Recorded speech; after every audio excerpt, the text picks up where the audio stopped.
ETF index mutual funds నేర్చుకుని stock మార్కెట్లో రాణించాలనుకుంటున్నారా? వెంటనే ఈ నెంబర్కి కాల్ చేయండి. నమస్తే రమ్మగారు. నమస్తే జయ. చందమామ కథ ఏదైనా చెప్తారా? చెప్తాం. రాతిసింహం కథ. పూర్వమట ఒక పల్లెటూరులో ఓ ఇద్దరు అన్నదమ్ములు ఉండేవాళ్ళట. ఉంటే తండ్రి కొంతకాలం ఉండి గతించాడు. ఆయన ఏం చెప్పాడు, అన్నదమ్ములు ఇద్దరిని పంచుకుని తినండి అని చెప్పాడట. అన్నయ్యకి పెళ్ళైపోయింది, అన్న వదిన ఉన్నారు. పంచుకోవడం అంటే ఏం పంచుకుంటాం, పనులు పంచుకుంటారు. ఏ అన్నదమ్ములు డబ్బులు పంచుకునే వాళ్ళు కనపడేవాళ్ళు కాదు. ఈ పల్లెటూళ్ళలో దుర్మార్గులుగానే ఉండేవాళ్ళు ఎక్కువ. ఎందుకనో కథల్లోనే అలా కనపడుతుంది. అయితే ఏమైంది, ఈ కొన్ని రోజులు గడిచాక ఆ వదిన రోజు అనేది ఏంటి పనంతా పెద్ద పనులన్నీ మీరు చేస్తున్నారు, వాడి పిల్ల పనులు చేస్తున్నాడు, వీడిని ఎందుకు పోషించాలి మనం అంటుండేది. అనగా అనగా అనగా అనగా తమ్ముడిని అన్నయ్య అన్నాడు, ఒరే నాయన, ఇక నేనే నిన్ను పోషించడం ఎట్లా, నీ పొట్ట నువ్వు పోసుకో, నీ దారి నువ్వు వెళ్ళు, ఏదైనా పని చేసుకో, నా మీద ఆధారపడి ఉండద్దు. ఈ పొలం పుట్ర ఇల్లు వాకిలి ఏవో కొద్దిగా ఉన్నాయి, ఉన్నవి నేను చూసుకుంటా, నీ దారి నువ్వు వెళ్ళమన్నాడు. కుర్రాడికి ఏం చేయాలో తెలియలే. అన్నయ్య వెళ్ళిపోమంటున్నాడు. సరే, అక్కడ పెద్దగా వాళ్ళకు ఉన్నది ఏం లేదు, ఆ ఉన్నది చెరసగం. కానీ అన్నయ్య ఆ మాట ఎత్తటల్లా, ఇదంతా నేను నాదేనంటున్నాడు. సరే, తమ్ముడు ఏం చేశాడు, వాళ్ళ అమ్మకి చెప్పాడు, అమ్మ అన్నయ్య నన్ను వెళ్ళిపోమంటున్నాడు ఇంట్లోంచి, మరి నేను అటు కొండ దిగి అవతల ఊర్లో ఏదైనా పని చేసుకుని బతుకుతానమ్మా అన్నాడు. వాళ్ళ అమ్మ అంది, నాయన ఇవాళ నిన్ను బొమ్మన్నాడు, రేపొద్దున నన్ను బొమ్మంటాడురా, నువ్వైతే ఏదో కాయ కష్టం చేసుకుని అన్నం తింటావు, నేనేం చేస్తాను, మరి నా వల్ల కాదు కదా, నీతో ఉంటా, నీకు అన్నం వండి పెట్టాలి కదా, నీ పెళ్ళి అయ్యేదాకా నేను చూసుకోవాలి కదా, నేను చూసుకుంటాను, నన్ను నీతో తీసుకుపోరా, నన్ను ఇద్దరం కలిసి వెళ్ళిపోతాను రా. తమ్ముడు చెప్పాడు, అమ్మని తీసుకెళ్తాను నాతో అంటే ఆ కోడలు సంతోషించింది. ఇక అత్తగారి పెత్తనం ఉండదు, హాయిగా ఇల్లంతా మనమే ఏలుకోవచ్చని సరేనన్నారు. చిన్న కొడుకు తల్లి కలిసి బయలుదేరారు. ఒక ఎత్తైన కొండ ఉంది వాళ్ళ ఊరు దాటాక. ఆ కొండ దిగువన ఇంకొక ఊరుంది, వీళ్ళది చిన్న ఊరు, అవతలది కొంచెం పట్టణం. ఈ కొండ మీదకి వెళ్ళి సగపడి దిగుతుంటే వాళ్ళకి ఒక పురాతనమైన ఇల్లు ఒకటి కనపడింది. ఎవరో కట్టుకున్నారు పాతకాలంలో, బంగ్లా లాంటిది, పెద్దది కాదు, ఈ వేసవి విడుదలుగాను అలాగూ కట్టుకునేవాళ్ళు అప్పట్లో. ఆ జమీందారులో ఎవరో వాళ్ళు రావడం మానేసినట్టున్నారు. బాగా ఒక 5-6 గదులు ఉన్నాయి, కొన్ని నివాస యోగ్యంగానే ఉన్నాయి, మిగిలినవి కూడా ఓపిక మీద కాస్త రిపేర్ చేసుకుంటే ఆ ఇల్లు బాగానే ఉంటుంది. కొంతకాలంగా ఎవ్వరూ వచ్చిన దాఖలా లేవు, ఏళ్లుగా. తల్లి కొడుకు ఏమనుకున్నారు, సరే 2 పూటలు శుభ్రం చేసుకుని ఇక్కడ ఉందాము అని అనుకున్నారు. తల్లి మంచి పనిమంతురాలు, ఆవిడ చకచక ఇల్లు వాకిలి బాగు చేసింది. పిల్లాడు కూడా గట్టివాడే, బరువు పనులు చేసేవాడే. ఇల్లంతా సవరించుకున్నారు. చూస్తే లోపల ఏదో కుండా చట్టి కూడా ఉన్నాయి, మంచాలు ఉన్నాయి, పాత పడిపోయినాయి, కానీ పడుకోవడానికి వండుకోవడానికి ఏమి ఇబ్బంది లేదు.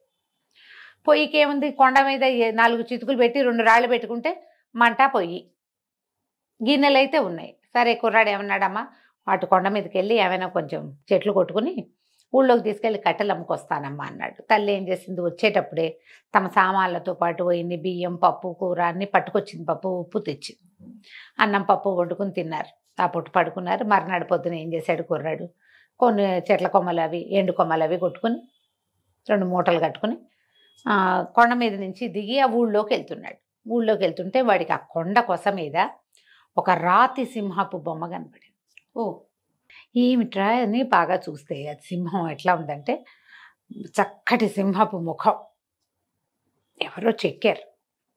ఒకవేళ ఈ కొండ దేవుడు కాబోలు, ఈ కొండ దేవుడు అవటం వల్లే, ఈయన కరుణ వల్లే దొరికినాయి ఇన్ని అమ్ముకోవటానికి అని అనుకుని సరేనని అక్కడ దండం పెట్టుకుని ఇక చెట్ల కొమ్మలు 2 మోపులు కట్టాడుగా, 2 మోపులు ఊళ్ళోకి దిగి వెళ్ళి అమ్ముకున్నాడు.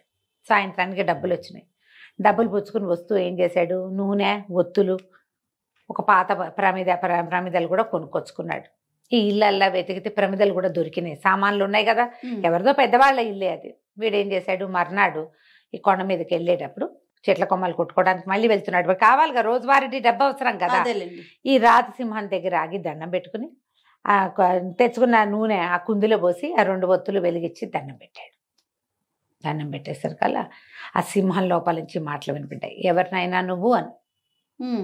వీడు పదే పదే దండాలు పెట్టి, అయ్యా నేను ఇక్కడ నివాసం ఉండటానికి వచ్చాను, మరి మిమ్మల్ని చూసి దైవంగా భావించా, నిన్న దండం పెట్టాను, నిన్న చేతి 2 కట్టెలు దొరికినాయి, ఇవాళ కూడా చేతి 2 కట్టెలు దొరికినాయి, నిన్న శుభ్రంగా తిన్నాము, డబ్బులు మిగిలినాయి, అందుకని మీ వల్లే నాకు ఇది లభించిందని దీపారాధన చేసుకుంటున్నాను స్వామి అని చెప్పాడు. చెప్తే సింహం అంది, అది రాధసింహం, ఓ పంచి వెదురు బుట్ట ఒకటి పట్టుకురా, రేపు వచ్చేటప్పుడు నువ్వు వెతుక్కోకుండా ఉండేలా అంత సంపాదిస్తాను నీకు. సరేనన్నాడు కుర్రాడు. అప్పటికి 3వ రోజే వాడు మర్నాడు ఏం చేశాడు, ఈ కట్టెలు పుచ్చుకొని పోయాడు ఊళ్ళోకి. అమ్మేసి వచ్చేటప్పుడు అంత వెదురు బుట్ట కొనుక్కొచ్చుకున్నాడు. బుట్ట ఎందుకురా, అందుకని వాళ్ళమ్మ ఏ ఆకులు ఆకుకూరలు కోసుకురావడానికి గొంగూర అవి ఉన్నాయి, ఇంకో కొండ గొంగూర అవి కోసుకొస్తాడు, అదే అందుకు బుట్ట తెచ్చాడు అనుకుంది. తల్లి పెద్దగా దానికి అడగల. మర్నాడు మళ్ళీ వీడు దీపం నూనె పుచ్చుకుని వెళ్ళి, దీపం కుంది అక్కడే ఉంది, నూనె ఒత్తులు పుచ్చుకొని వెళ్ళాడు, ఈ బుట్ట పుచ్చుకెళ్ళాడు. నూనె పోసి ఒత్తులు వెలిగించి ఆ బుట్ట పుచ్చుకుని వచ్చానండి అని దండం పెట్టాడు. సింహం అంది, నా నోటి కింద పెట్టు ఈ బుట్టని, దీన్ని మొహర్లతో నింపుతాను, కానీ కింద పడకూడదు, బుట్ట నిండేటప్పుడు చెప్పు. మొహరు కింద పడిందా నీకు చాలా కష్టాలు వస్తాయి అని చెప్పింది. సరేనని ఆ బుట్ట సింహం నోరు కింద పెట్టాడు. సింహం నోరు ఇట్లా అని గర్జనలాగా నోరు తెచ్చింది. నోట్లోంచి జల జల జల జల బంగారు కాసులు రాలిపడ్డాయి. బుట్ట నిండిపోతోంది. కుర్రాడు బుట్ట నిండిపోతోందండి అన్నాడు. అనగానే టక్కిన ఆగిపోయింది. ఇవి తీసుకుని పో, నీ బతుకు నువ్వు హాయిగా బతుకు. ఆ మొహర్లో ఉన్న బుట్ట తీసుకుని కిందకి దిగెళ్ళిపోయాడు. తల్లి నిర్ఘాంతపోయింది. ఇంత డబ్బా, ఏనాడు బంగారు కాయను చూసిన వాళ్ళం కాదు మనం, ఇదెక్కడిదిరా, ఇది ఎట్టా వచ్చిందిరా అంటే, అమ్మాయిగో ఇది ఇట్లా జరిగిందన్నాడు. చాలా భయపడ్డాడు. కానీ భయపడింది కానీ అమ్మ సరేనని ఊరుకుంది. కుర్రాడు ఏం చేశాడు, శుభ్రంగా ఊళ్ళోకి వెళ్ళి 4 మనుషులను తెచ్చి ఇంటికి సున్నాలు వేయించి ఇల్లంతా బాగు చేసుకుని చుట్టూతా కోరడి కట్టి ఇంట్లోకి కావలసిన సామాన్లు కొనుక్కుని ఒక 1 డజన్ మేకలు, ఓ 4 గొడ్లు కొనుక్కుని డబ్బులు తినేద్దాం అనుకోలే వాడు. చక్కగా హాయిగా ఉండటం మొదలుపెట్టాడు. మేకలను కోసుకెళ్తున్నాడు, తోలుకెళ్తాడు, ఆవుల్ని తోలుకెళ్తాడు, గొడ్లు తోలుతాడు. సాయంత్రం అయ్యేసరికి పాలు పిండి ఊళ్ళోకి తీసుకెళ్ళి పోసేస్తాడు. మొహర్లు సగం ఖర్చు అయినా కొన్ని మొహర్లు లోపల ఉన్నాయి, రోజువారీ డబ్బులు వస్తున్నాయి. నీకు ప్రతిరోజు పాడి బయటికి వెళ్తుంటే డబ్బే కదా వచ్చేది. చక్కగా ఉన్నాడు పచ్చగా. ఈ కొండ ప్రాంతం నుంచి దిగి పై ఊరు వెళ్ళే వాళ్ళందరూ చూశారు, చిన్నవాడు బాగున్నాడు బాగున్నాడని.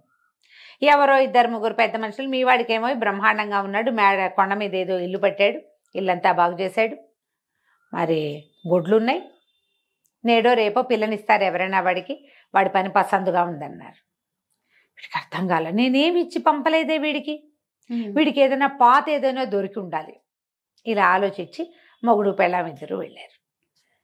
వెళ్ళి ఇంత డబ్బు ఎట్టా వచ్చింది ఏమిటి అని తమ్ముడిని అడిగాడు. తమ్ముడు నిజమే చెప్పాడు. సింహం తల ఉంది కొండ మీద, ఆయన ఒక దేవుడు, నేను రోజు వెళ్ళి దీపం పెట్టొస్తాను, ఆయనే ఇది నాకు ఇచ్చాడు. సరే ఈయనకు అనిపించింది, ఏమిటి మనం మాత్రం ఎందుకు ఊరుకోవాలి, ఇల్లు వాకిలి ఉన్నాయి అనుకో, పొలం పుట్రా ఉన్నాయి, ఒడ్డు గోదా ఉన్నాయి, ఉంటే డబ్బొద్దు కావాలి ఇంకా. సరే ఆలోచించుకుని పట్నం వెళ్ళి 2 పెద్ద పెద్ద దీపపు కుందులు, ఒక పెద్ద వెండి పళ్ళెం పుచ్చుకొచ్చాడు. సరే పళ్ళెంలో పళ్ళు గిళ్ళు పెట్టి దీపారాధన చేసి సింహం ముఖం దగ్గర పెట్టాడు. ఎవరు నువ్వు అని అడిగింది సింహం. అయ్యా నేను ఊర్లో ఉంటానండి, మా తమ్ముడు కట్టెలు కొట్టుకోవడానికి వచ్చి మీకు దీపం పెట్టి మీకు దండం పెట్టాడని మీరు వాడికి మొహర్లు ఇచ్చారు, నాకు కూడా దయచేయండి అవి అన్నాడు. సింహం అంది, సరే అలాగే, నోటి కింద బుట్ట పెట్టు, నిండేటప్పుడు చెప్పు చెప్పు. సరే వీడు బుట్ట పుచ్చుకొచ్చాడు, పెద్ద బుట్ట తెచ్చాడు. సింహం హెచ్చరించింది, మొహరు కింద పడితే కీడు జరుగుతుంది, కింద పడకుండా చూసుకో, నిండేటప్పుడు చెప్పు. సరే మొహర్లు గలగల గలగల రాలడం మొదలుపెట్టాయి. వీడేమనుకున్నాడు, ఇట్లా కొప్పుగా వచ్చాక చెబుదామనుకున్నాడు. తమ్ముడు ఇంత మటుకు రాగానే ఆపేశాడు. ఆశపాతకులకు ఎలా ఉంటుంది, ఆఖరిది కూడా వదిలిపెట్టబుద్ధి కాదు. ఇన్ని వచ్చినాయి, ఆ 2 లేకపోతే ఏమిట్లే అనిపించదు. మనని మనం హెచ్చరించుకోవాలి ఇలాంటప్పుడు. ఇన్ని ఉంది చాలు, ఆ 1000 లేకపోతే ఏమైంది, ఆ 10,000 లేకపోతే ఏమైంది, ఆ 1,00,000 లేకపోతే ఏమైంది అలా అనుకో. ఆశపాతకత్వం అది. ఇతను ఏం చేశాడు, ఇట్లా కొప్పుగా వచ్చాక చెప్దామనుకున్నాడు. మొహర్లు నున్నగా ఉంటాయి, కొప్పుగా వచ్చే సమయానికి మొహర్లు ఒకదాని మీద ఒకటి పడి ఒకటి జర్రం జారి నేలకు తగిలింది. ఎప్పుడైతే మొహరు నేలకు తగిలిందో సింహంలోంచి నోట్లోంచి డబ్బులు పడ్డం ఆగిపోయింది. ఇతను బుట్ట పుచ్చుకుని వెళ్ళిపోదాం అనుకున్నాడు. సింహం అంది, నాయనా గొంతులో ఏదో అడ్డం పడింది, తీయవా ఒకసారి అంతే. నోరు తెరిచింది కదా, ఇతను ఏం చేశాడు, కుడి చేయి ఇట్లా నోట్లో పెట్టాడు. ఆ సింహం నోట్లో పెట్టంగానే సింహం నోరు మూసేసింది, ఇక్కడ దాకా చేయి పట్టేసింది. చూస్తూ ఉండగానే బుట్ట నిండా ఉన్నాయా మొహర్లు, నేలకు తగిలిన మొహరేమో మట్టి పెళ్ళైపోయింది, మట్టిపేళ్లలాగా అయిపోయింది. చూస్తూ ఉండగానే బుట్టలో ఉన్నవన్నీ మట్టిపేళ్లలు అయిపోయింది. తను లబోదిబో ఏం చేసినా ఆ సింహం నోరు తెరవలా, ఇంకా నోరు మూసుకునే ఉంది. సాయంత్రం అయింది, ఇతను దిగిరాల. ఆ భార్యకి అర్థం కాల. దీపం పెట్టి డబ్బులు పుచ్చుకొస్తానన్నవాడు రాడేమిటి? పైకి ఎక్కింది. ఎక్కి చూస్తే ఏముంది, సింహం నోట్లో చేయి చిక్కుకుపోయి అక్కడే ఉన్నాడు. లబోదిబో ఏం చేస్తుంది? సరే మళ్ళీ దిగెళ్ళి మొగుడికి అన్నం పట్టుకొచ్చి పెట్టింది. అతను ఆ సింహం నోట్లోనే చేయి పెట్టుకుని అక్కడే ఉండిపోయాడు. అయ్యో, ఆ అమ్మాయి రోజు వచ్చి అన్నం పెట్టేది. పొలం పని చేయటం లేదు, ఈ కొండ ఇంత దగ్గరుందా, రోజు పడుతుంది, పూట పట్టేస్తుంది, ఎక్కాలి దిగాలి. తను రాకపోతే మొగుడికి తిండి లేదు. ఎవరికి చెప్తారు ఈ సంగతి? అంతే. ఇక రోజు ఎక్కేది. చూస్తూ ఉండగానే ఓ రోజు ఆవులను కట్టేసి వచ్చింది. ఆవులు విడిపించుకుని ఎక్కడికో వెళ్ళిపోయింది. పొలం నిండా పైరుంది, పైరు మొత్తం మాడిపోయింది. పైరు మాడిపోయింది, గొడ్లు పోయినాయి. ఈ అమ్మాయి పైకి రావాలి, కింద వంట చేసి పెట్టే దిక్కు లేదు, సంపాదించే నాదుడు లేడు. సంపాదించేవాడు సింహం నోట్లో తలకాయ పెట్టుకుని చేయి పెట్టుకుని కూర్చున్నాడు. ఇక లబలబల ఆడిపోతూ ఉండేది. 5 రోజులు 8 రోజులు గడిచాక భార్య ఏడ్చుకుంటూ వచ్చింది. ఏమండి, మన ఇంట్లో ఏమీ లేవు, కుండలు కూడా పగిలిపోయినాయి. ఆఖరికి మనం బికారి వాళ్ళం అయిపోయాం, అత్యాసపడి ఈ పని చేసావు నువ్వు అనేసరికి మన సొమ్మంతా పోయిందా అన్నాడు. అనగానే సింహం పక్క పక్క పక్క పక్క నవ్విందట నోరు తెచ్చి. ఆశపాతకులకి ఏమవుతుంది? మొదటికి మోసం వస్తుంది. అంతే కదా. అత్యాస పడితే ఇలాగే జరుగుతుంది. ఉన్నది చాలు, ఏముందో దాంతో సరిపెట్టుకుందాం. సంపాదించినా ఇంకా ఇంకా ఇంకా అనుకుంటే మొదటికే మోసం వస్తుంది. ఎప్పుడైతే ఈ సింహం నోరు తెరిచిందో బతుకు జీవుడా అని చెయ్యి కప్పుకొని లాగేసుకున్నాడు. చెయ్యి అంతా కొంచెం నజ్జునజ్జుగా అయ్యింది, కానీ పర్వాలేదు, అమ్మయ్య ప్రాణాలు నిలబడ్డాయిరా దేవుడా అని ఆ రాతి సింహానికి ఒక దండం పెట్టి దిగి తమ్ముడింటికి నడుచుకుంటూ వెళ్ళారు. వెళితే చెయ్యి అంతా నలిగిపోయిందిగా. తల్లి చూసే లపలపలాడింది. ఏమిట్రా నాయన ఇట్లా అయిపోయిందంటే, బోరుమని ఏడ్చి నా అత్యాస వల్లే నాకు ఇట్లా అయింది, వీడికి ఏమి ఇవ్వకుండా పంపించినా వీడు సంపాదించుకున్నాడు బుద్ధిమంతుడయ్యి, నాకు బుద్ధి లేక నేను ఇది చేశాను అంటే అది కోడలు కూడా ఏడ్చింది. గిన్నెలు చట్లు కూడా పగిలిపోయినాయి, గుడ్లు వెళ్ళిపోయినాయి, పంటలు మాడిపోయినాయి, ఇంట్లో ఒక్క వస్తువు లేదు, ఎలుకలు తినేసాయి, బియ్యము ధాన్యము వీళ్ళ దగ్గర పప్పులు ఉప్పులు మొత్తం పోయినాయి అత్యాస వల్ల అనేసరికి తమ్ముడు అన్నాడు, 2 రోజులు ఉండి చేయి మానేదాకా అని చెప్పి తన దగ్గర ఉంచుకుని అన్నయ్య కొంచెం స్వస్థత చెందాక తన గొడ్లలోంచి 4 గొడ్లు, తన మేకల్లోంచి 4 మేకలు, తన మొహర్లలోంచి 4 మొహర్లు చేతిలో పెట్టి నీ దారి నువ్వు ఏర్పరచుకో అన్నయ్య అని చెప్పి పంపించాడు. ఇతను తమ్ముడిచ్చిన 4 మొహర్లు పుచ్చుకుని ఆ గొడ్లని మేకల్ని తోలుకుని మొగుడు పెళ్ళం కొండ దిగి ఇంటికి వచ్చేసారు. నిదానంగా మళ్ళీ తమ జీవితాలు తాము స్వాధీనం చేసుకున్నారు. ఆశపాతకంగా ప్రవర్తించద్దు అని చెప్పటం కోసం ఈ కథను చెప్పుకోవచ్చు. చాలా చాలా బాగుంది. నమస్తే. నమస్తే జీ.